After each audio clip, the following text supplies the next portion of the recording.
Pasig has a budget of 10 billion pesos per year.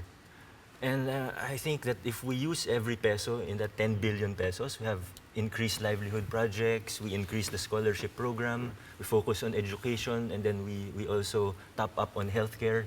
There's so much that we can do with 10 billion pesos. Yes, but you've been counselor for 2 years Right. now.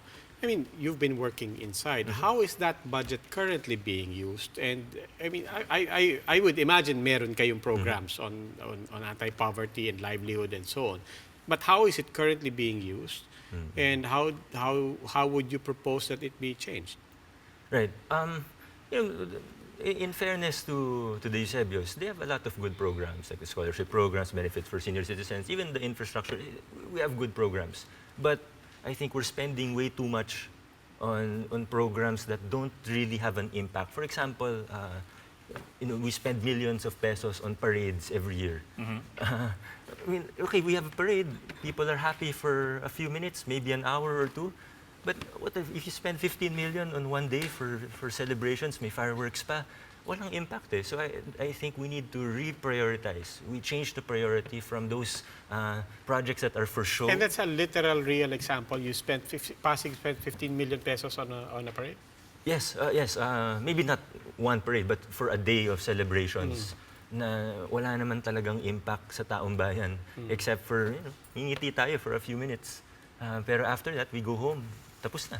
So if we, you know, I was actually looking at the budget of Pasig City, 10 billion pesos. Ganito kapal yung annual budget namin.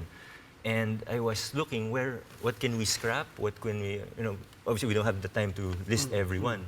But if we focus on healthcare, we can actually add at least 500 million to healthcare. That's $500 million, huh? Yes, because we were spending so much. We spent over 100 million in elevated walkways in Ortigas.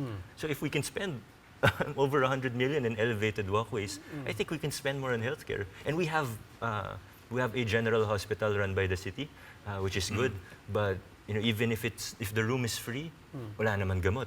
So if we add 500 million to healthcare, then at the very least, malaking ginhawa yun sa taong bayan. I was fascinated by your example. Sabi mo, you went through the 10 billion peso budget of Pasig, and if it were up to you, you said, I could have identified, you know, 500 million pesos worth of line items.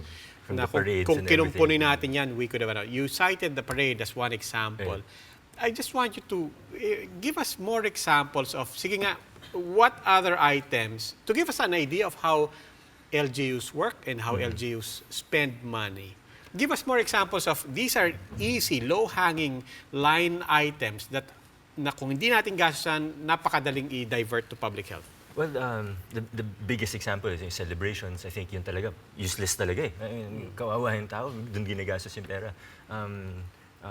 Extravagant projects like elevated walkways, maybe we can make it just a simple walkway first. Huwag na muna yung masyadong mahal na gamit, yung mahal na materials.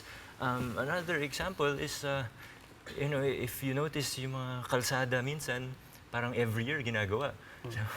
So if we institute a government or a procurement monitoring and a construction monitoring task force, this can be government, but it can also be an NGO who will come in and just monitor the construction sites. I think that will be a very,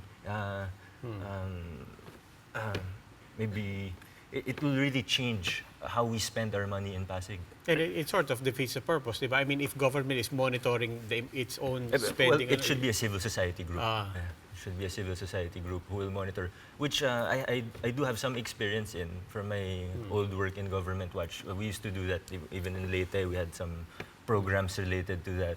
So if we could bring a civil society... You think this is a big issue against the Eusebios? You're battling one of the big political families in the country. I mean, is this a big issue against the Eusebios? Yes, it's a big issue, and you know, I'm not one to just throw any accusation, but let's ask the businessmen